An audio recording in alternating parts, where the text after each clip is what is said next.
বাংলাদেশ না, শুধু সারা পৃথিবীতে পরিচিত হযরত মাওলানা তারেক জামিল হাফিজাহুল্লাহ, নাম শুনেছেন? হযরত এক চমৎকার ঘটনা শুনাইলেন। এখন কথা তো ওইদিকে বলতে মনে চাচ্ছে, আচ্ছা বলি, তারপরে এদিকে যেভাবে শেষ করা যায় করব। ওনার এক ভক্ত ওনার কাছে আসে, খুব ঘন ঘন আসে, কিন্তু যদি তাকে একটু কথা বলার চান্স দেওয়া যায়, ও যতক্ষণ কথা বলে খালি বউর বিরুদ্ধে খালি অভিযোগ করে, যতক্ষণ কথা বলে বিবির বিরুদ্ধে খালি অভিযোগ করে। তো হযরত বলেন, অভিযোগ শুনতে শুনতে আমার কাছে একেবারে খুব অবাক লাগলো যে একটা মহিলার এত দোষ। তো ওনারা যেহেতু স্বামী স্ত্রী দুইজনই হযরতের সাথে ইসলাহি তাআল্লুক রাখেন, তো হযরত বলেন আমি কৌতূহল বশত তার বিবির কাছে ফোন দিলাম। ফোনটা দিয়ে খালি আমি এতটুকু বললাম, क्या बात है अपने शौहर के साथ ऐसा क्यों करती हो, ব্যাপারটা কি, স্বামীর সাথে এমন করো কেন? খালি এতটুকু বলতে দেরি তার স্বামী এই 2-3 মাসে আমার কাছে যে পরিমাণ অভিযোগ তার বিরুদ্ধে করেছে, ও 2 মিনিটে তার ডবল অভিযোগ তার স্বামীর বিরুদ্ধে।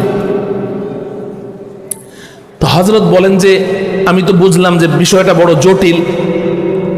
তো তখন আমি ওই লোককে বললাম যে দেখো, তোমারি ये परेशानी की मेरे पास एक दवाई है, তোমাদের এই পেরেশানির আমার কাছে একটা ঔষধ আছে।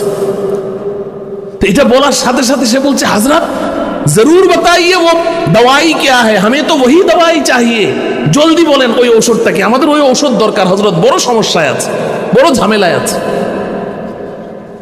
तो हजरत बोलें देखो वो दवाई ये है, आज जब घर जाओगे और खाने को बैठोगे तो दरमियाने खाना एक लुकमा उनके मुंह में डाल देना। आज के যখন ঘরে যাবে খানা খেতে বসবে, তো খানা খেতে খেতে এক লুকমা খাবার তার মুখে দিয়ে দিবে, এটাই ঔষধ। কাজটা কঠিন না সহজ? আরেকবার বলেন। সহজ বললেন না? ওই লোক সাথে সাথে চিৎকার দিয়ে উঠলো, হযরত ये काम मुझसे होने का नहीं है, এটা আমার দ্বারা সম্ভব না। আপনি অন্য কোনো সমাধান থাকলে বলেন, এটা আমি পারবো না। হযরত তখন তাকে ধমক দিয়ে বললেন, দেখো यही तुम्हारी दवाई है, यही काम तुम्हें करना है, चलो उठो यहां से, তোমাকে এই কাজই করতে হবে, যাও যাও উঠো। চলে গেছে। হযরত বলেন যেই মানুষটা প্রায় দিনই আমার কাছে আসে, 1 সপ্তাহ 2 সপ্তাহ পার হয়ে গেছে, আর আসে না। তো পরে আমি নিজেই তাকে ফোন লাগালাম, ফোন দিয়ে বললাম, क्या बात है वो काम क्या है, কি খবর, কাজটা করেছো? অপর প্রান্ত থেকে জবাব দেয়, হযরত मैंने 12 कोशिश किया मगर मेरा हाथ उधर जाता ही नहीं। হযরত আমি বারবার চেষ্টা করি কিন্তু আমার হাতটা ওইদিকে যায় না। আপনি চিন্তা করেন, একটা ছোট আমল, একটা সহজ আমল না করতে করতে আর দূরত্ব সৃষ্টি হতে হতে কোন পর্যায়ে চলে গেছে, আর হাত ওইদিকে যায় না। তো হযরত বলেন আমি তখন তাকে প্রচন্ড ভাবে একটা ধমক দিয়ে বললাম, দেখো আজ হি तुम्हें ये काम करना है और करके मुझे फोन लगाना, আজকে করবে, করে আমাকে ফোন দিবে। হযরত বলেন রাত্রে 11টার সময় ফোন আসলো। রাত 11টায় ফোন করে বড় উচ্ছ্বাসের সাথে বলছে, হযরত আলহামদুলিল্লাহ मैंने वो काम कर लिया, আমি কাজ তো এটা করে ফেলেছি। তো হযরত বলেন फिर क्या हुआ, नतीजा क्या निकला, কাজ তো করেছো, রেজাল্ট কি বলো? তো সে বলছে, हजरत मैंने एक लुकमा खाना उनके मुंह में डाल तो दिया मगर आंखें बंद करके डाला। যে আমি একটা লোকমা খাবার তো তার মুখে দিয়েছি, তবে চোখ বন্ধ করে, শরমে মরে যায়, যে চোখ বন্ধ করে। তো হযরত বলেন फिर क्या हुआ, फिर क्या हुआ, এরপরে কি বলো? তো বলছে, হযরত খাবারটা যে তার মুখে দিলাম, সে এতটা অবাক, এতটা আশ্চর্যান্বিত, এতটা কিংকর্তব্য বিমূঢ়, কারণ আমাদের মাঝে এই জাতীয় আচরণ তো বিবাহের পর থেকে কোনোদিন হয় নাই। আর যেখানে প্রতিদিন ঢিসিম ঢিসিম, সেখানে এখন আমি তার মুখে খাবার দিচ্ছি, সে এত অবাক। আমি চোখটা খুলে তার দিকে তাকায় দেখি যে সে খাবারটা গিলেও না, চাবায়ও না, এরকম হা এভাবে বসে আছে, খাবারটা খাচ্ছে না, গিলছে না। একটা সন্দেহের রোগ ঢুকে গেছে না? যেই মানুষটা এইভাবে প্রতিদিন লাগে ঝগড়া, আজকে আমার মুখে খাবার দিচ্ছে, না জানি আবার খাবারের মধ্যে কিছু আছে কিনা। আল্লাহই জানে। তো হযরত বলেন ফির কিয়া হুয়া? তো সে বলছে হযরত, সে পরে আমি তাকে বললাম দেখো मैंने तो तुम्हारे मुंह में कोई जहर नहीं डाला, जो खाना खा रहा था वही तो डाला है, खा लो। আমি তোমার মুখে তো কোনো বিষ ঢেলে দেইনি, যেই খাবারটা খাচ্ছিলাম ওটাই তো তোমার সামনে দিলাম, খাও, এটা খেয়ে নাও। তো খানাটা খেয়ে সে বলছে হযরত, এরপরে আমার বিবি আমাকে একটা কথা বলেছে, কিন্তু কথাটা বলতে আমার খুব শরম লাগছে। হযরত বলেন बताओ क्या बात बताई है, शर्म की कोई बात नहीं है, बताओ কি বলেছে? হযরত খানাটা খাওয়ার পরে সে আমাকে বলে तुम्हें किसने इंसान बनाया, তোমারে মানুষ বানাইলো কে? আল্লাহ, দেখেন তো কত মারাত্মক। ঔষধে কাজ হয়েছে কি হয় নাই? হ্যাঁ হ্যাঁ। এই জন্য রসুলের সুন্নাহ, এখন এই পারিবারিক সুন্নাহ নিয়ে আলোচনা করতে চাই। আমার আলোচ্য বিষয় থেকে আমি সরে যাব, আমার অন্য একটা কথা বলা উদ্দেশ্য। আল্লাহ রব্বুল আলামিন নবীজির জীবনের সমস্ত সুন্নাহগুলো আমাদেরকে ইখলাসের সাথে, মুহাব্বতের সাথে এগুলোর উপর আমল করার তৌফিক দান করুন। রসুলের সুন্নাহর উপরে আমল করলে খালি আখিরাতে ফায়দা না, দুনিয়াতেও ফায়দা। হ্যাঁ, আমরা দুনিয়ার ফায়দার জন্য করব না, এটা এমনি এমনি চলে আসবে। কান টানলে মাথা, নাকি মাথা আলাদা থাকে? কানটা ধরে টান মানলে মাথা দূরে থাকে, কানটা হাতে চলে আসে না। আমরা আমাদের আল্লাহর জন্য করব, আল্লাহকে খুশি করার জন্য, পরকালের জন্য। দুনিয়া এমনিই চলে আসবে, এটা আল্লাহর ওয়াদা। আমরা যারা আজকের এই মাহফিলে উপস্থিত আছি, প্রতিটি মানুষ আমরা মনে প্রাণে বিশ্বাস করি ও জানি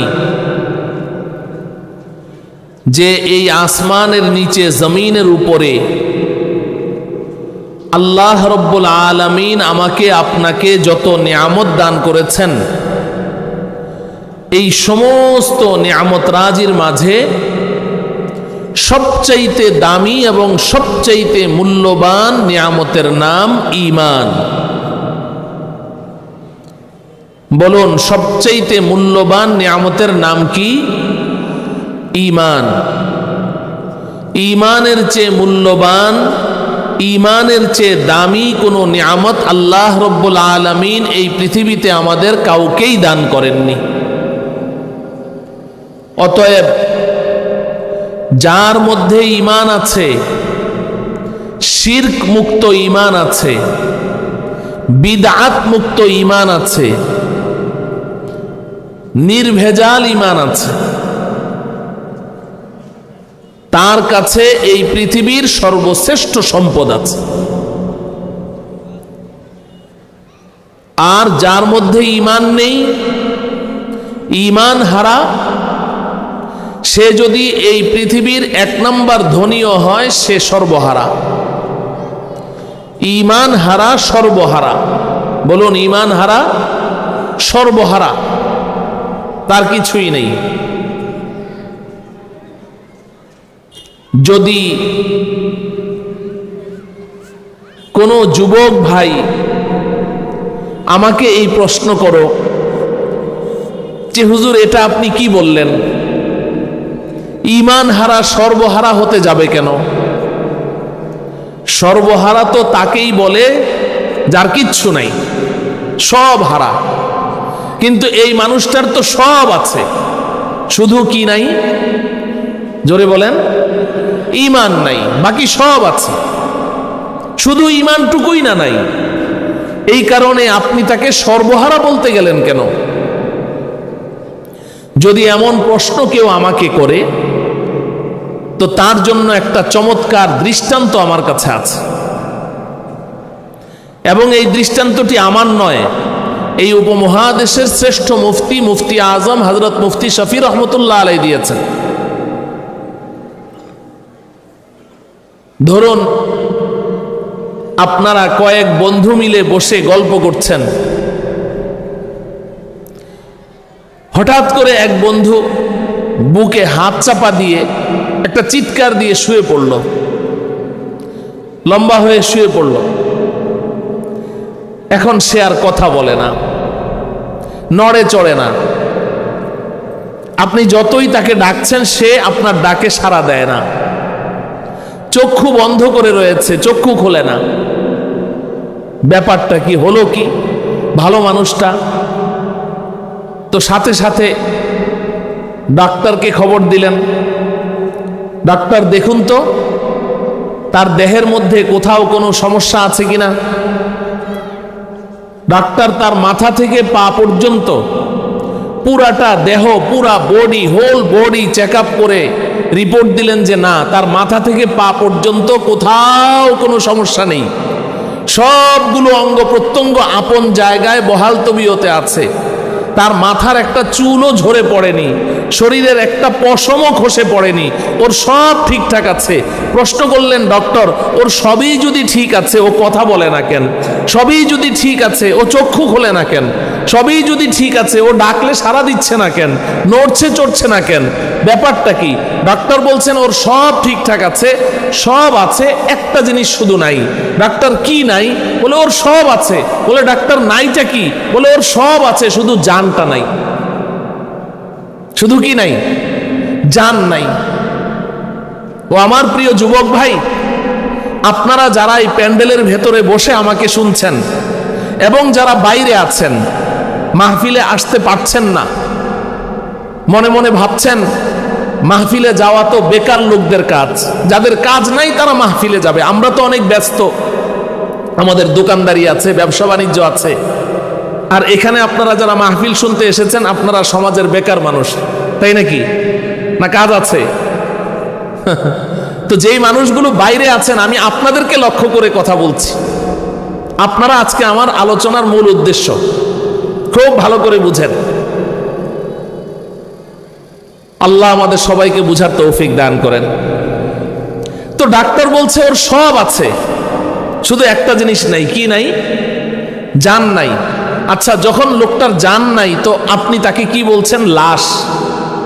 আমিও বলছি লাশ, গোটা পৃথিবী বলছে লাশ। কিন্তু লাশ অর্থ কি কখনো ভেবেছেন? লাশ অর্থ কি? লাশ আরবি শব্দ, দুইটি শব্দের সংযুক্তিতে লাশ হয়েছে। লা সাই, লা সাই, দুইটা মিলে হয়েছে লাশ। লা মানে নাই, সাই মানে কিচ্ছু, লাশ মানে কিচ্ছু নাই। লাশ শব্দের অর্থ কি? কিচ্ছু নাই। তো যখন আপনি এই মানুষটাকে লাশ বলছেন, এবার আমি কিন্তু আপনার সাথে ঝগড়া লাগিয়ে দিব। কেন রে ভাই তুমি তাকে লাশ বলছো? ওর সবই তো আছে, ওর তো সব আছে, শুধু একটা জিনিস এনা নাই। সেটা কি? জান। ওর শুধু জানটুকু নাই, বাকি ওর সব আছে। ওর বাড়ি গাড়ি, টাকা পয়সা, ওর বিবি বাচ্চা, ওর ব্যাংক ব্যালেন্স, অর্থকড়ি সব আছে, ওর পুরা বডি সব ঠিক আছে, প্রত্যেকটা অঙ্গ প্রত্যঙ্গ সব ঠিক আছে, শুধু জানটুকুই না নাই। এই কারণে তুমি বলছো কিচ্ছু নাই।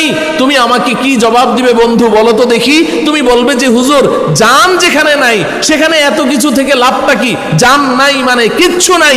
আমিও বলবো বন্ধু ঈমান নাই মানে কিচ্ছু নাই।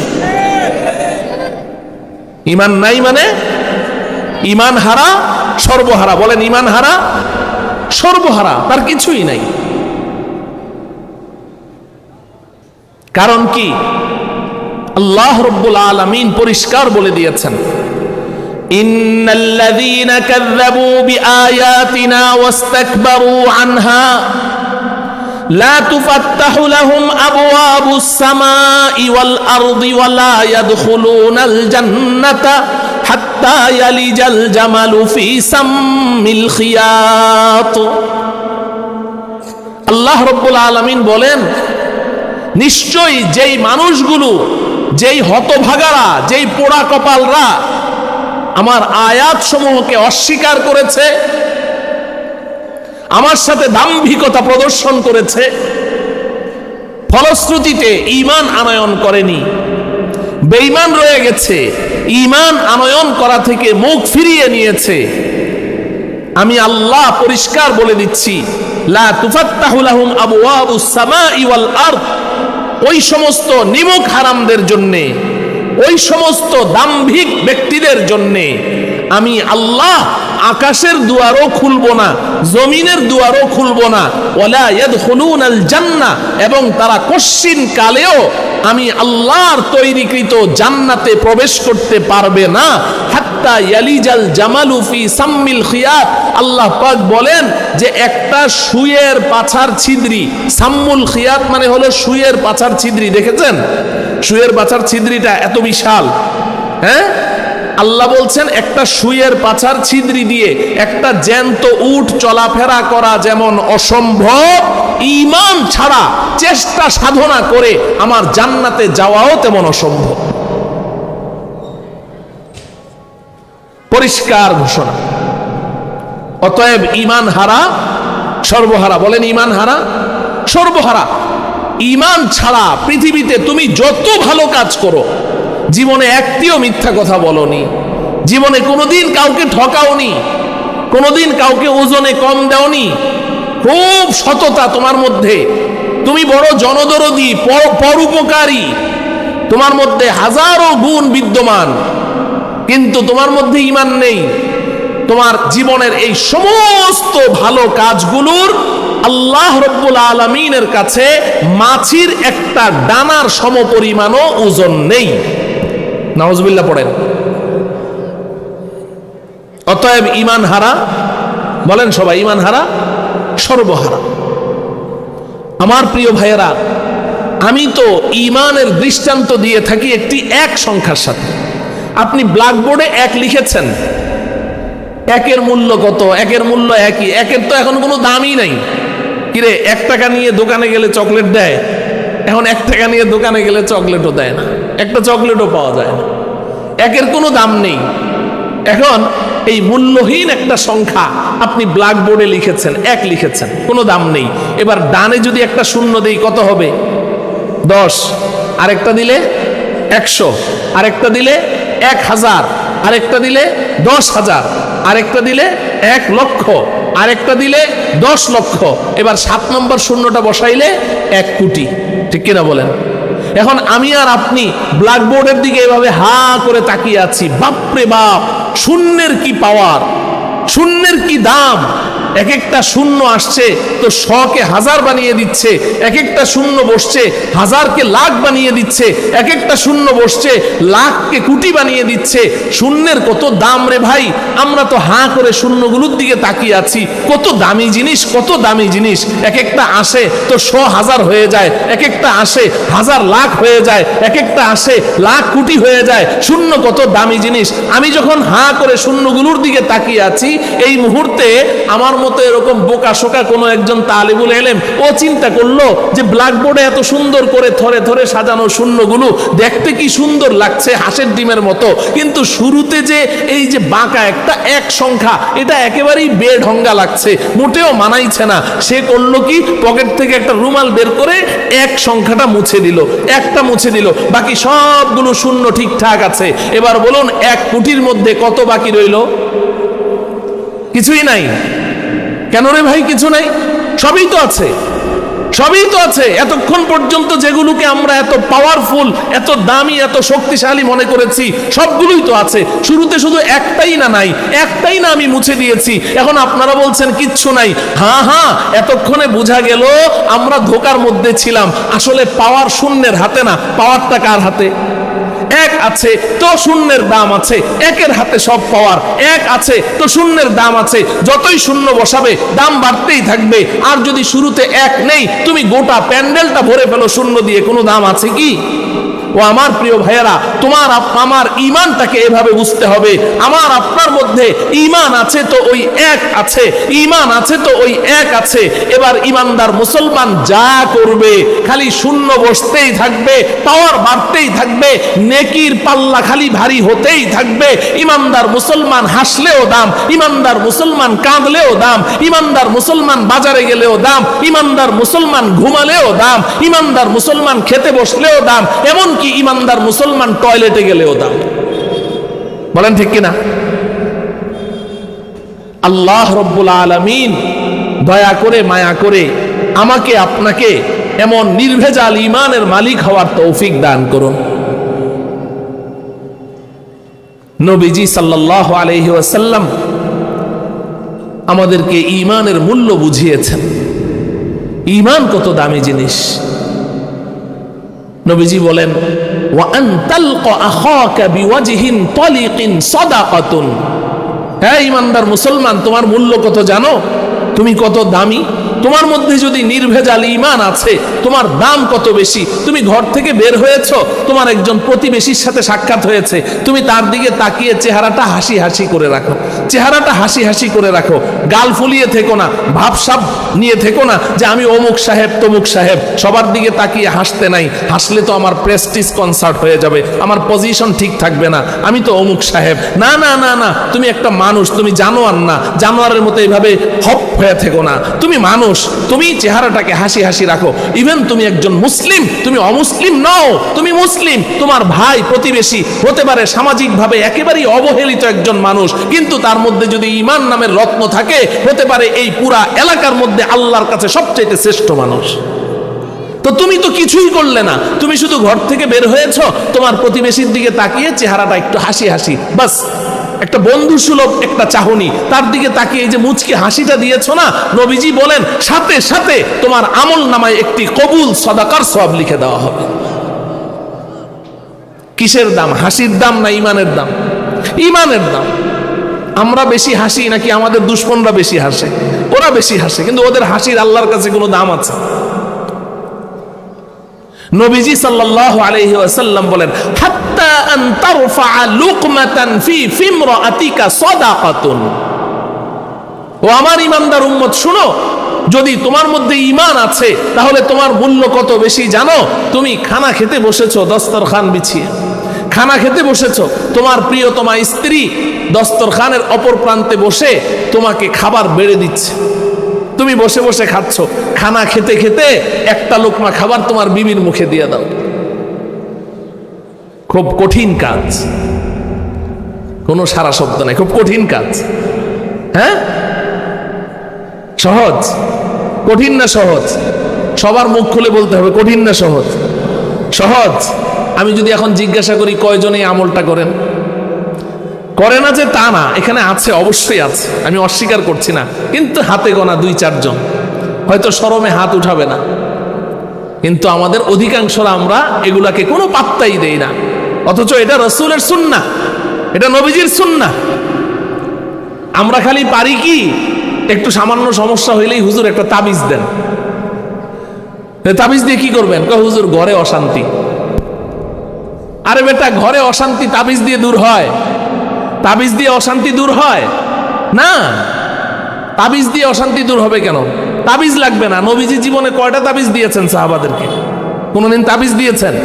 তাইলে আপনি আপনার ব্যক্তি জীবন, পারিবারিক জীবন, সামাজিক জীবন, রাষ্ট্রীয় জীবনে আপনি আপনার রসুলকে স্টাডি করেন, নবীজির ব্যক্তি জীবন, পারিবারিক জীবন কেমন ছিল পড়াশোনা করেন, নবীজির সিরাত পড়েন, পড়ে আপনি সেটাকে প্র্যাকটিক্যালি অ্যাপ্লাই করেন, আপনার পরিবারের মধ্যে ওটাকে প্র্যাকটিস করেন, দেখবেন শান্তি কাহাকে বলে, কত প্রকার ও কি কি শান্তি ঘর থেকে ঠেলে বের করতে পারবেন না। এত শান্তি, এত সুখ, এত সুখ। আল্লাহ আমাদেরকে বুঝার তৌফিক দান করেন। তা এই আমলটা আমরা সবাই করব তো ইনশাআল্লাহ? হ্যাঁ, আজকে থেকে শুরু করে দিবেন। এক তরফ থেকে না, 2 তরফ থেকেই চলবে, 2 তরফ থেকে আমল চলবে, দেখবেন শান্তি কাহাকে বলে। ঠিক আছে? হ্যাঁ, আমাদের বড়রা তো শরম পাইতেন না কথা বলতে, এবং ইন্নাল্লাহা লা ইয়াস্তাহি মিনাল হক, আল্লাহ তাআলাও হক কথা বলতে লজ্জাবোধ করেন না। আল্লাহ হক কথা বলতে লজ্জাবোধ করেন না। আমি আপনাদেরকে উৎসাহ দেওয়ার জন্য বলছি, আজকে দুপুরবেলা আমি খানা খেয়েছি বটে, তবে নিজের হাতে এক লোকমাও খাই নাই, বউর হাতে সব খাইছি। আজকে দুপুরে হুজুর মাগরিবের পরে এখানে উপস্থিত থাকতে বলেছেন, ওদিক দিয়ে জাদুরচর মাদ্রাসা, জাদুরচর মাদ্রাসায় খতমে বুখারী চলতেছে। এখন হুজুর এখানে আমাকে হুকুম করেছেন আসার জন্য, তা ওখানে তো আমি পড়াই, ওখানকার শিক্ষক, ওখানে তো মোহতামিম সাহেবকে ম্যানেজ করতে পারবো, হুজুরকে তো ম্যানেজ করা সম্ভব না। এখন কি করব? এখন ঘর থেকে তাড়াতাড়ি বের হচ্ছি আমি, আমার আব্বা অসুস্থ আপনারা জানেন। কারণ বাবাকে যখন খানা খাওয়াইতে বসাইলাম, চামচ একটা দেই, গিলতে বাবার সময় লাগে। ঠিক এই মুহূর্তে মাদ্রাসা ফয়জুল কোরআনের ছাত্ররা আসছে ফতোয়া নিয়ে, অনেকগুলো ফতোয়া নিয়ে আসছে, এগুলো দেখতে হবে, দস্তখত করতে হবে। বাবাকে এক চামচ দেই আর একটা ফতোয়া দেখি, ফতোয়া দেখা শেষ করে এরপর আরেক চামচ দেই, এইভাবে দস্তখত করতে করতে প্রায় 20-25-30টা ফতোয়ার মধ্যে দস্তখত করেছি। বাবার খাবার শেষ, এরপরে যায় দেখি যে আসর পড়তে হবে জাদুচর মাদ্রাসায়, এখন সময় আছে মাত্র 20 মিনিট। আমি তাড়াতাড়ি বাথরুমে ঢুকলাম, বিবি সাহেবা খানা টানা রেডি করে রেখেছে আসরের সময়। আমি বললাম আমার পক্ষে খানা সম্ভব না, অজু করে বের হয়ে দেখি মেখে টেকে রেডি হয়ে দাঁড়ায় আছে। এখন আমি পায়জামা পরি আর পাঞ্জাবি পরি, আর উনি একটা করে লোকমা খালি এখানে ঢুকে।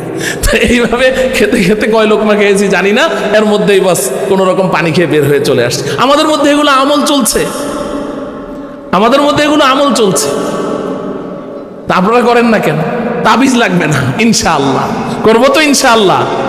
আল্লাহ রব্বুল আলামিন আমাদের সবাইকে তৌফিক দান করেন।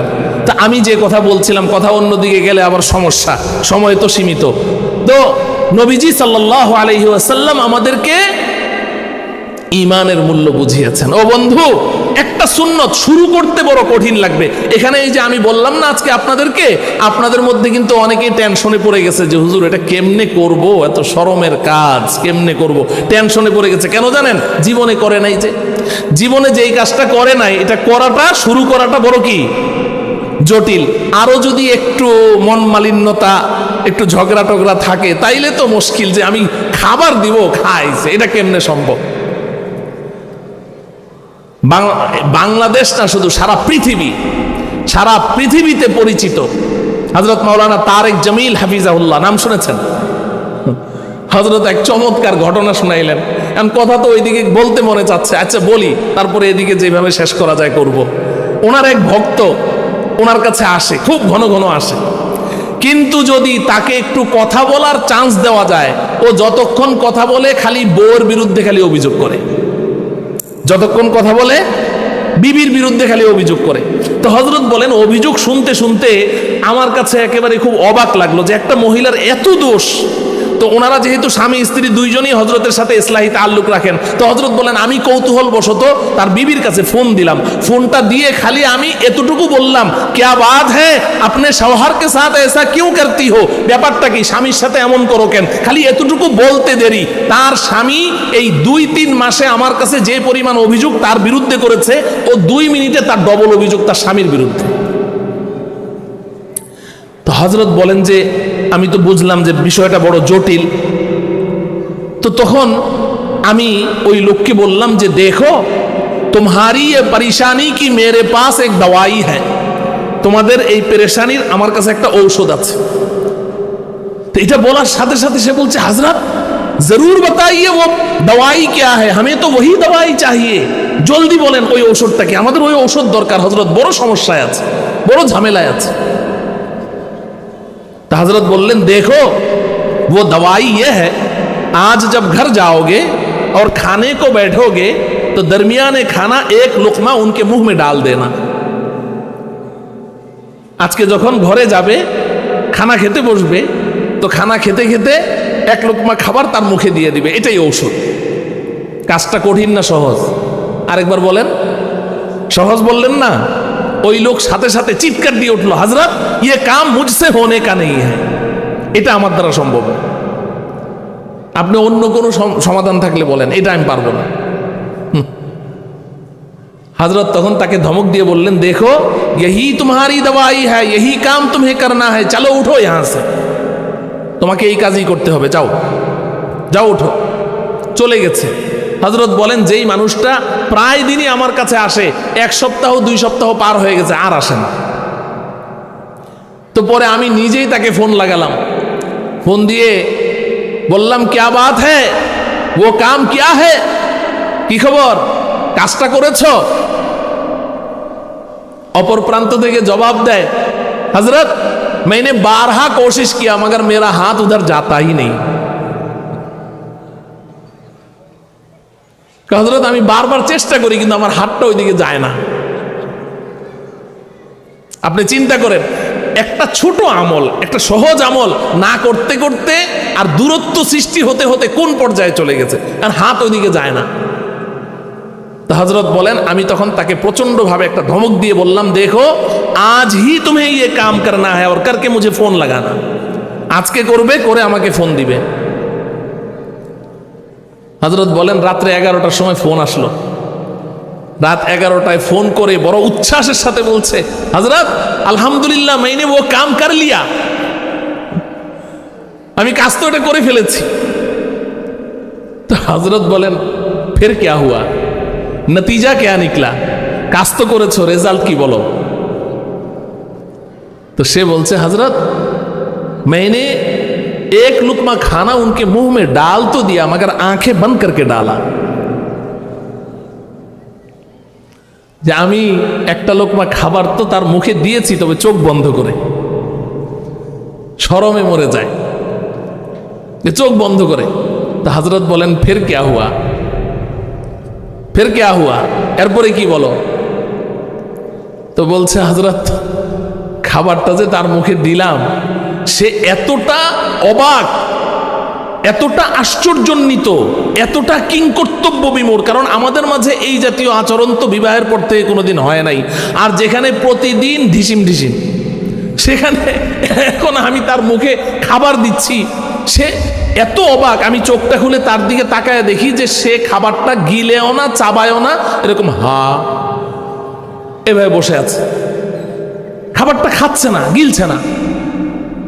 একটা সন্দেহের রোগ ঢুকে গেছে না, যেই মানুষটা এইভাবে প্রতিদিন লাগে ঝগড়া, আজকে আমার মুখে খাবার দিচ্ছে, না জানি আবার খাবারের মধ্যে কিছু আছে কিনা, আল্লাহই জানে।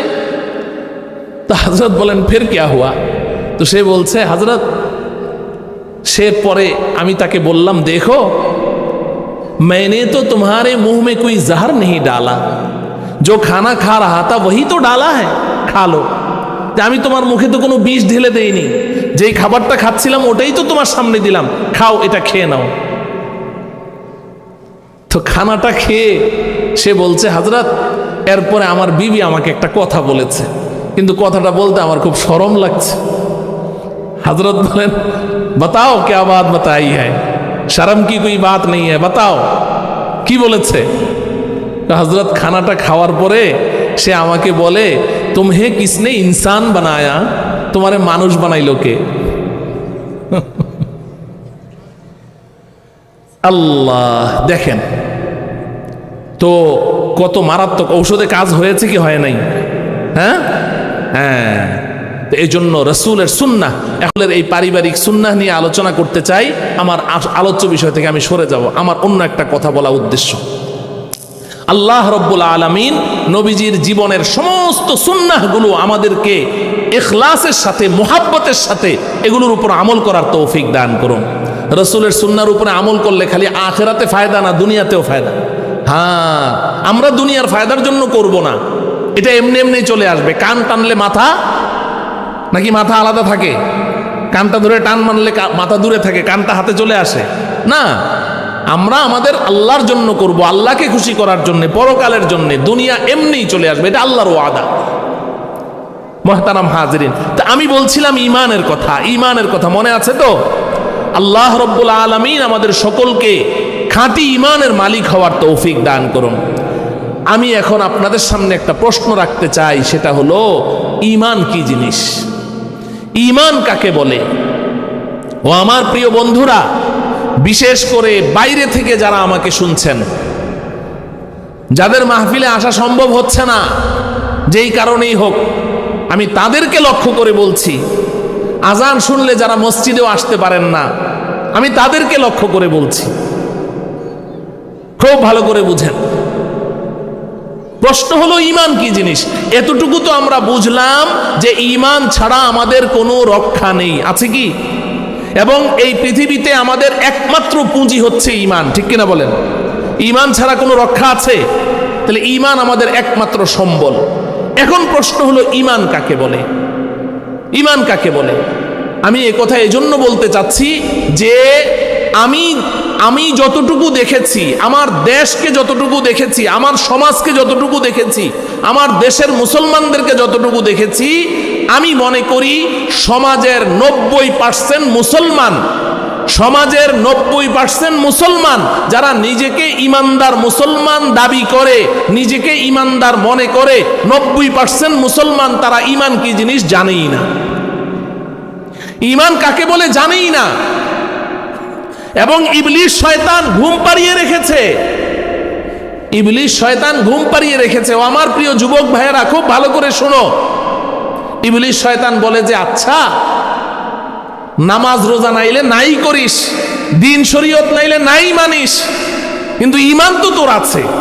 আর হুজুরদের কাছে ওয়াজ শুনেছিস না যে ঈমান নিয়ে মরতে পারলে একদিন না একদিন জান্নাতে যাওয়াই যাবে, অতএব সমস্যাটা কি, একটু থাম, ভবিষ্যতে করা যাবে না। শয়তান ঘুম পাড়ায়, তুই ঈমান তো তোর ঠিক আছে। আরে এই কথাটা তো এক সময় মানুষ হাসতে হাসতে বলতো, এখন সিরিয়াসলি বলে যে হুজুর নামাজ না পড়লে কি হবে, আমার ঈমান কিন্তু ঠিক আছে। বলে কি বলে না? বিশেষ করে যারা সরাসরি কুফুর এবং শিরকের মধ্যে লিপ্ত, মাজারে যান, মাজারে আমার কাছে শাহ আলী মাজার আছে, শাহ আলী বগদাদি রহমতুল্লাহ আলাইহির মাজার মিরপুর 1 নম্বরে, আমার একদম কাছে। যান, ওখানে গিয়ে দেখেন কিভাবে শিরকের মধ্যে লিপ্ত, কুফুরের মধ্যে লিপ্ত, সরাসরি শিরিক করছে, কুফুর করছে, মাজারকে সেজদা করছে, আছে না নাই? ওকে যায় যদি বলেন যে তুমি একটা বেঈমান, ওর হাতে ওই যে লাঠি লুঠি আছে না, আপনার মাথা ফাটাই ফেলবে। বেটা আমাকে বেঈমান বললি, তো তুই জীবন নামাজ পড়িস না, আবার এখানে শিরকের মধ্যে লিপ্ত, তাতে কি হয়েছে? তোর চেয়ে আমার ঈমান আরো ভালো আছে। বলবে কি বলবে না? ও আমার প্রিয় ভাই, তো নামাজ পড়ে না, দিন শরীয়ত মানে না, কিছুই মানে না, কিন্তু আবার ঈমান ঠিক আছে। এটা কোন দেশি ঈমান, এটা আমাদের জানার দরকার না? এটা কি মেড ইন জাপান না made in China, made in Jinjira? জানা লাগবে কি না? হ্যাঁ, ঈমান কাকে বলে আমি আপনাদেরকে বলি, খুব ভালো করে বুঝেন। এই পৃথিবীতে ইসলাম ছাড়া আর কোনো ধর্ম কি আল্লাহর কাছে গ্রহণযোগ্য? কোনো ধর্ম কি সত্য? না, ইসলাম ছাড়া বাকি সব মিথ্যা, ইসলাম ছাড়া বাকি সব মিথ্যা। ইন্নাদ-দীনা ইনদাল্লাহিল ইসলাম, আল্লাহর কাছে গ্রহণযোগ্য ধর্ম একমাত্র ইসলাম। ওয়া মান ইয়াবতাগি গায়রাল ইসলামি দীনান ফালান ইউকবালা মিনহু ওয়া হুয়া ফিল আখিরাতি মিনাল খাসিরিন। আল্লাহ বলেন, ইসলাম ছাড়া অন্য কোনো ধর্ম অবলম্বন করে কেউ যদি সারাটা জীবন সাধনা করে, ফালান ইউকবালা মিনহু, কশিন কালেও তার কোনো চেষ্টা সাধনাকে গ্রহণ করা হবে না। ওয়া হুয়া ফিল আখিরাতি মিনাল খাসিরিন, পরকালে সে চির জাহান্নামীদের অন্তর্ভুক্ত হয়ে যাবে।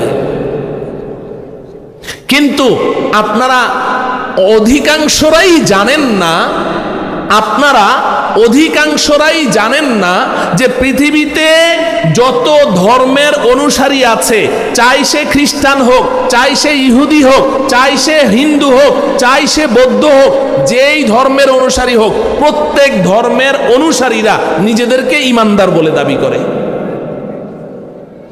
প্রত্যেক ধর্মের অনুসারীরা নিজেদেরকে ঈমানদার বলে দাবি করে। আপনিও তো নিজেকে ঈমানদার বলে দাবি করছেন, আমিও তো নিজেকে ঈমানদার বলে দাবি করছি। আমি যদি এখন বলি যে এখানে কারা কারা ঈমানদার আছে, সবাই হাত উঠাবে কার কার ঈমান আছে। এই একটা কাজ, এই যে এই মাইকোলারা করে, এটা যে আমার জন্য কত কষ্টদায়ক। তোমরা এখানে এই জিনিসটা জুড়ে, আমি হাত যতবার নাড়াই অতবার খালি এখানে বাড়ি খাই। এই আশ্চর্য, তোমার অ্যাডভার্টাইজ এই জায়গায় করতে হবে কেন? এখানে অ্যাডভার্টাইজ করতে আসছো, এত মানে বিরক্তিকর জিনিসটা। আমি হাত নাড়তে পারছি না, মনে হয় যেন আমার হাত দুইটা মানে বেঁধে রেখেছে, আমি বন্দি এখানে।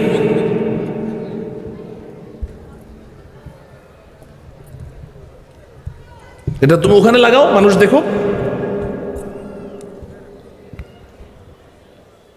ইস, ব্যথা হয়ে গেছে হাত দুটো।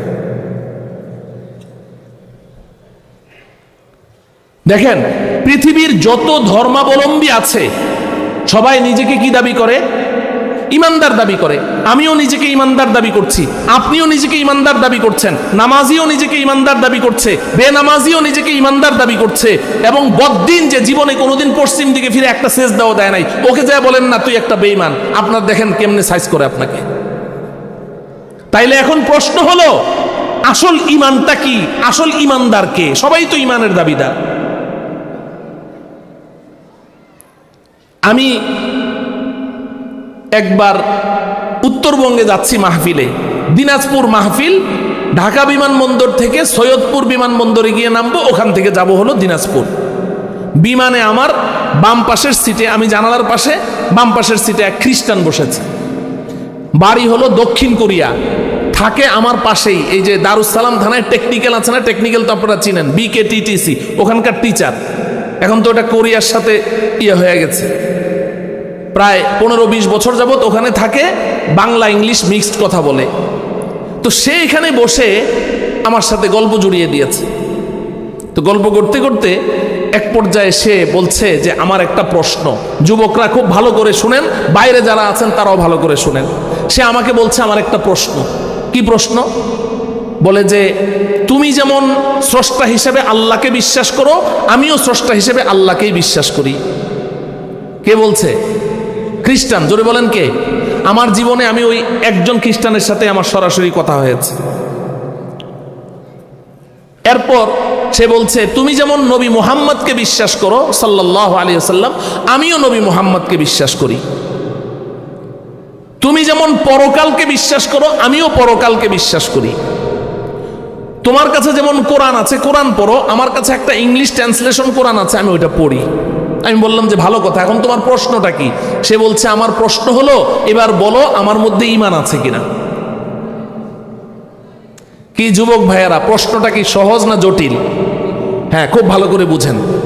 ওই খ্রিস্টানকে আমি ওই দিন কি জবাব দিয়েছিলাম, ওটাই আমার ওয়াজ, শোনেন। আমি তখন বললাম তুমি স্রষ্টা হিসেবে আল্লাহকে বিশ্বাস করো? বলে যে হ্যাঁ, আল্লাহ আমাদের স্রষ্টা। এই জন্য তুমি ইমানদার? বলে অফকোর্স আমি ইমানদার। আমি বললাম তুমি আবু জেহেলের নাম শুনেছো? শুনেছি। আবু লাহাব, উতবা, শাইবা এদের নাম শুনেছো? বলে হ্যাঁ শুনেছি। বলো তো আবু জেহেলরা ইমানদার ছিল? না, ওরা কাফের, ওরা মুশরিক। আমি বললাম হ্যাঁ, আবু জেহেল, আবু লাহাবরা কাফের ছিল, মুশরিক ছিল, কিন্তু তুমি এটা জানো না যে আবু জেহেল, আবু লাহাবরাও স্রষ্টা হিসেবে আল্লাহকেই বিশ্বাস করত। এটা এই যে আমি এই কথাটা বললাম, আপনাদের অনেকের কপালে ভাঁজ পড়ে গেছে, হুজুর এটা কি শুনাইলেন? হ্যাঁ, উলামায়ে কেরাম জানেন, আপনারা ভালো করে বুঝে নেন। আবু জেহেল, আবু লাহাবরা, মক্কার কাফের মুশরিক বেঈমানেরা, তারা স্রষ্টা হিসেবে কাকে বিশ্বাস করত? আল্লাহকেই বিশ্বাস করত। কোরআনে কারীমে আল্লাহ পাক বলেছেন ওয়ালা ইন সাআলতাহুম মান খালাকাস সামাওয়াতি ওয়াল আরদা ওয়া সাখখারাশ শামসা ওয়াল কমারা লায়াকুলুন্নাল্লাহ। আল্লাহ রাব্বুল আলামিন বলেন আমাদের নবীজিকে লক্ষ্য করে, ও বন্ধু আপনি গিয়ে মক্কার কাফেরদেরকে একটা প্রশ্ন করেন। কি প্রশ্ন? মান খালাকাস সামাওয়াতি ওয়াল আরদা ওয়া সাখখারাশ শামসা ওয়াল কমার। এই মক্কার কাফেররা বলো তো দেখি, এই আসমান কে সৃষ্টি করেছে? এই জমিন কে সৃষ্টি করেছে? এই চন্দ্র সূর্য কে সৃষ্টি করেছে? আল্লাহ নিজে বলছেন লায়াকুলুন্নাল্লাহ, অবশ্যই অবশ্যই এই কাফেররা আপনার প্রশ্নের উত্তরে বলবে এই আসমানের স্রষ্টাও আল্লাহ, জমিনের স্রষ্টাও আল্লাহ, চন্দ্র সূর্যের স্রষ্টাও আল্লাহ। কারা কারা কারা বলেন? কাফেররা, মক্কার কাফেররাই জবাব দিবে আসমানের স্রষ্টাও আল্লাহ, জমিনের স্রষ্টাও আল্লাহ, চন্দ্র সূর্যের স্রষ্টাও আল্লাহ। শুধু তাই নয়, আল্লাহ পাক এটাকে আরো সুস্পষ্ট করছেন আরেক আয়াতে। আল্লাহ পাক বলেন ফাইদা ওয়াকিবু ফিল ফুলকি দাআবুল্লাহ মুখলিসিনা লাহুদ্দিন। আল্লাহ পাক বলেন এই কাফেররা আমি আল্লাহকে স্রষ্টা হিসাবে এত মজবুতির সাথে বিশ্বাস করে যে এরা যখন নৌকায় ভ্রমণ করে সাগরের উপর দিয়ে যাচ্ছে, হঠাৎ করে তুফান আর উথাল পাথাল ঢেউ, নৌকা ডুবে ডুবে অবস্থা, আল্লাহ বলেন দাআবুল্লাহ মুখলিসিনা লাহুদ্দিন, তারা ইখলাসের সাথে, একনিষ্ঠতার সাথে আমি আল্লাহকে ডাকতে থাকে, আল্লাহ বাঁচাও, আল্লাহ বাঁচাও, আল্লাহ বাঁচাও। কারা? কাফেররা। আমি তখন ওই খ্রিস্টানকে বললাম যে তুমি আমার সাথে সত্য বলছো না মিথ্যা বলছো তা তো আমি জানি না, কিন্তু ওরা যে আল্লাহকে বিশ্বাস করতো এটা তো আল্লাহ নিজে বলছেন, তো তুমি না একটু আগে ওদেরকে কাফের বললে, তুমি ওদেরকে যেই কারণে কাফের বলেছো আমিও ওই কারণেই তোমাকে বেঈমান এবং কাফের মনে করি। তখন সে চট করে বলছে ওরা তো নবী মুহাম্মদকে বিশ্বাস করতো না, আমি তো নবী মুহাম্মদকেও বিশ্বাস করি। আমি বললাম যে আচ্ছা চমৎকার, নবী মুহাম্মদকে বিশ্বাস করো? বলে যে হ্যাঁ। আমি বললাম তুমি কি আবু তালেবের নাম শুনেছো? কয় হ্যাঁ শুনেছি, নবীর আঙ্কেল। কি বলে? নবীর আঙ্কেল। আমি বললাম হ্যাঁ তুমি ধরতে পেরেছো, নবীর আঙ্কেল। আচ্ছা বলো তো দেখি আবু তালেব ইমানদার ছিলেন? কয় না, ও কাফের, ও মুশরিক। আমি বললাম হ্যাঁ তুমি তো ভালোই পড়াশোনা করো দেখছি, ও কাফের, ও মুশরিক, কিন্তু তুমি এটা জানো না আবু তালেব একদিকে আল্লাহকেও বিশ্বাস করতেন স্রষ্টা হিসাবে, অপরদিকে তার ভাতিজা মুহাম্মদকে নবী হিসাবেও বিশ্বাস করতেন। কি করতেন না? খালি কি বিশ্বাস করতেন? আমি তো নির্ভয়ে দায়িত্বশীলতার সাথে, জিম্মাদারির সাথে আমি এ কথা চিৎকার করে বলতে পারি, আমি আমার রসুলকে যতটা বিশ্বাস করি আবু তালেব তার ভাতিজাকে নবী হিসাবে এর চেয়ে আরো অনেক বেশি বিশ্বাস করি। সে প্রথমে গড়িমসি করলো যে না, আমি বললাম আমি পড়াশোনা করে তোমার সাথে কথা বলছি, পড়াশোনা করে বলছি। ও আমার প্রিয় ভাইয়েরা, আবু তালেব আমাদের নবীজিকে কি পরিমাণ বিশ্বাস করতেন বিস্তারিত বলার সময় নেই, আমি সংক্ষেপে আপনাদেরকে শোনাই। আবু তালেব আমাদের নবীজির প্রশংসায় তার জীবদ্দশায় 22টা কবিতা রচনা করেছে। কয়টা?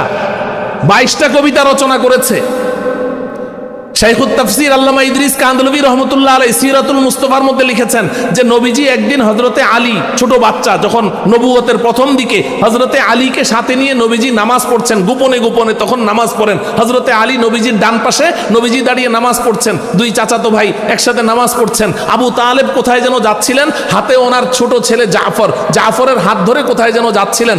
হঠাৎ করে আবু তালেব দেখে ফেললেন, এই কি করছে, তাকিয়ে দেখে মুহাম্মদ তার ছেলেকে দিয়ে নামাজ পড়ছে সাল্লাল্লাহু আলাইহি সাল্লাম। আবু তালেব কিছুক্ষণ মনোযোগ দিয়ে দেখলেন কি করে, রুকু সিজদা করে নামাজ পড়ে। তখন আবু তালেব জাফরের হাতটা ছেড়ে দিলেন, দিয়ে বললেন, বাবা তোর ভাই মুহাম্মদের ডান দিকে দাঁড়িয়েছে, তুই যা, তুই গিয়ে বাম দিকে দাঁড়া। সুবহানাল্লাহ বলবেন না? কতটা বিশ্বাস ছিল! আবু তালেব আমাদের নবীজিকে লক্ষ্য করে একটা কবিতা বলেছেন, ওই কবিতার 3টা লাইন বলে আমি কথা শেষ করে দিচ্ছি। আবু তালেব বলেন, ওয়ালাকাদ দাআউতানি ওয়া জাআমতু আন্নাকা সাদিকুন ওয়া সাদাকতা ফীহি ওয়া কুনতা থাম্মা আমিনা ওয়া আরাফতু দীনাকা লা মাহালাতা আন্নাহু মিন খায়রি আদিয়ানিল বারিয়াতি দীনা ওয়া লাউলাল মালামাতু আও হাদারু মাসাব্বাতিন লাওয়াজাদতানি সামহাম বিযাকা মুবিনা। আবু তালেব আমাদের নবীজিকে বলছেন, ও ভাতিজা মুহাম্মদ, তুমি আমাকে আহ্বান করেছো, ডেকেছো। কোন দিকে ডেকেছো? তোমার রবের দিকে ডেকেছো, তোমার নবুয়ত রিসালাতের দিকে ডেকেছো, তোমার ধর্ম ইসলামের দিকে আমাকে আহ্বান করেছো। ওয়া জাআমতু আন্নাকা সাদিকুন, ও ভাতিজা আমি দৃঢ়ভাবে বিশ্বাস করি তুমি সত্যবাদী, জীবনে কোনোদিন আমাদের সাথে একটাও মিথ্যা বলনি। অতএব ওয়া সাদাকতা ফীহি ওয়া কুনতা থাম্মা আমিনা, আজকে তুমি তোমার রব সম্পর্কে আমাকে যা বলেছো সব সত্য বলেছো, তোমার নবুয়ত সম্পর্কে যা বলেছো সব সত্য বলেছো, তোমার ধর্ম ইসলাম সম্পর্কে যা বলেছো সব সত্য বলেছো। কে বলছে এই কথাগুলো? কথা বলেন না কেন? আবু তালেব বলছে। তাহলে রব বিশ্বাস করলো কিনা, নবী বিশ্বাস করলো কিনা? এটা হলো প্রথম লাইন। দ্বিতীয় লাইনে কি বলে জানেন? ওয়া আরাফতু দীনাকা লা মাহালাতা আন্নাহু মিন খায়রি আদিয়ানিল বারিয়াতি দীনা, ও ভাতিজা মুহাম্মদ আমি তোমার ধর্ম ইসলামকে এত দৃঢ়ভাবে বিশ্বাস করি, আমি অকপটে এ কথার স্বীকৃতি দিচ্ছি যে এই পৃথিবীতে যত ধর্ম আছে সমস্ত ধর্মের মধ্যে সর্বশ্রেষ্ঠ ধর্ম তোমার ধর্ম, ইসলাম ধর্ম। কে বলছে কথাগুলো? এবার বলেন আবু তালেব রবকে বিশ্বাস করলো কিনা, ভাতিজাকে নবী হিসাবে বিশ্বাস করলো কিনা, ইসলাম শ্রেষ্ঠ ধর্ম স্বীকৃতি দিল কিনা? এবার আমার যুবক ভাইদের কাছে আমার প্রশ্ন, তোমরা বলো আবু তালেব কি ইমানদার ছিলেন? ইমানদার ছিলেন? কেন কেন ইমানদার ছিলেন না? তোমার বিশ্বাস, আমার বিশ্বাস, আবু তালেবের বিশ্বাস মিলে গেল তো, মিলে গেল, বিশ্বাস তো সেম সেম। তারপরেও আমি বলছি আবু তালেব কাফের, মুশরিক। তুমি বলছো মুশরিক, গোটা পৃথিবী বলছে মুশরিক।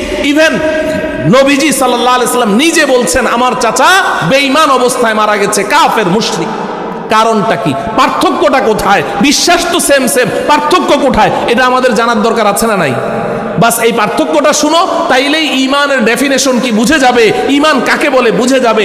এই কবিতার 3 নম্বর লাইনটা শোনো, আবু তালেব কি বলছেন? ওয়ালাউলাল মালামাতু আও হাদারু মাসাব্বাতিন লাওয়াজাদতানি সামহাম বিযাকা মুবিনা, ও ভাতিজা মুহাম্মদ তোমার রব সত্য আমি বিশ্বাস করি, তুমি নবী সত্য আমি বিশ্বাস করি, তোমার ধর্ম ইসলাম শ্রেষ্ঠ ধর্ম আমি বিশ্বাস করি। কিন্তু ভাতিজা আমি যদি এখন তোমার রবকে রব হিসাবে মেনে নেই, আমি যদি তোমাকে নবী হিসাবে মেনে নেই, আমি যদি তোমার ধর্ম ইসলামকে ধর্ম হিসাবে মেনে নেই, গোটা আরববাসী আমাকে ছি ছি করবে, গালমন্দ করবে, তিরস্কার করবে, আমাকে কাপুরুষ বলবে। ছি আবু তালেব, তোমার মতো এমন একজন হেভিওয়েট লিডার, তোমার মতো এমন একজন জাদরেল নেতা, সাহসী নেতা, তুমি তোমার ভাতিজার কথায় ভয় পেয়ে গেলে, বাপদাদার ধর্ম ছেড়ে দিলে, আমাকে কাপুরুষ বলবে। ও ভাতিজা, আরবদের এই গালমন্দ আমি সইতে পারবো না, ওদের তিরস্কার আমি সইতে পারবো না। বিধায় তোমার রব সত্য জেনেও, তুমি নবী সত্য জেনেও, তোমার ধর্ম ইসলাম শ্রেষ্ঠ ধর্ম জেনেও ভাতিজা আমি মেনে নিতে পারলাম না। নাউজুবিল্লাহ বলে না? কি করতে পারলো না? জোরে বলেন, কি করতে পারলো না? মেনে নিতে পারলো না। যদি আমার ওয়াজ এতটুকু বুঝে আসে, এবার আমার প্রশ্নের জবাব দেন, আবু তালেব বিশ্বাসের অভাবে বেঈমান না মেনে না নেওয়ার কারণে বেঈমান? বিশ্বাসের মধ্যে কোনো সমস্যা ছিল, তাহলে কি করতে পারলো না? মেনে নিতে পারলো না। তাহলে এবার আসেন, ঈমান কাকে বলে? আমি জানি যে এখন আর বলারই দরকার নাই, দিবালোকের ন্যায় সুস্পষ্ট হয়ে গেছে ঈমান কাকে বলে। এই উপমহাদেশের শ্রেষ্ঠ মুহাদ্দিস আল্লামা আনোয়ার শাহ কাশ্মীরি রহমতুল্লাহি আলাইহি, তিনি ঈমানের ডেফিনেশন দিয়েছেন ছোট্ট দুই কথায়। ঈমানের আলোচনা বন্ধু অনেক বিস্তীর্ণ, এখানে মুহাদ্দিসিনরা বসে আছেন, শাইখুল হাদিসরা বসে আছেন, সপ্তাহে সপ্তাহে ঈমানের উপরে আলোচনা করেন। আমি তো একটা মহাসাগরের পানিকে আপনাদের কাছে একটা লোটার মধ্যে ভরে দিলাম। এই যে শাইখুল হাদিস আল্লামা আনোয়ার শাহ কাশ্মীরি রহমতুল্লাহ আলাইহি, উনি বলছেন ঈমান জাননে কা নাম নেহি হ্যায়, মান লেনা ঈমান হ্যায়। জানার নাম ঈমান নয়, মানার নাম ঈমান। বলেন, জানার নাম ঈমান নয়, কিসের নাম ঈমান? জানলে ঈমান না, মানলে ঈমান। বলেন, জানলে ঈমান না, কি করলে ঈমান? মানলে ঈমান। ও বন্ধু, ও আমার প্রিয় যুবক ভাই, ও আমার ব্যবসায়ী ভাই, ও আমার চাকরিজীবী ভাই, তুমি যদি মনে করো ঈমানই তোমার একমাত্র পুঁজি, ঈমানই শ্রেষ্ঠ সম্পদ, ঈমান ছাড়া তোমার রক্ষা নেই, তাহলে জেনে নাও ঈমান জানার নাম নয়। যদি জানার নাম ঈমান হতো, তাহলে তো আবু তালেব তো আমাদের চেয়ে নবী সম্পর্কে বেশি জানেন। ঈমান যদি জানার নাম হতো, এই পৃথিবীতে ইহুদি খ্রিস্টান অনেক এমন আছে, আমাদের মতো এমন টুটাফাটা আলেমের চেয়ে ইসলাম সম্পর্কে আরো বেশি জানে। ও আমার প্রিয় ভাইয়েরা, যদি তুমি বলো না আমার বিশ্বাস আছে রবের উপরে, বিশ্বাস আছে পরকালের উপর, বিশ্বাস আছে নবীর উপর, তাহলে আবু তালেবেরও তো ছিল। তুমি যদি না মেনে শুধু বিশ্বাসটুকু নিয়ে বসে থাকো, তাহলে তোমার ঈমান আবু তালেব মার্কা ঈমান, তোমার পরিণতি আবু তালেবের পরিণতি। অতএব যদি আমি নির্ভেজাল ঈমানের মালিক হতে চাই, তাহলে জানার মধ্যে আর বিশ্বাসের মধ্যে সীমাবদ্ধ রাখলে হবে না মানতে হবে? কারা কারা মানতে রাজি হাত উঠাই। হে আল্লাহ, আপনি আমাদের সবাইকে আপনার সকল বিধান মানার মাধ্যমে নির্ভেজাল ঈমানের মালিক হওয়ার তৌফিক দান করুন। ওয়া সাল্লাল্লাহু তাআলা আলা সাইয়্যিদিনা মুহাম্মদ ওয়া আলা আলিহি ওয়া আসহাবিহি আজমাইন।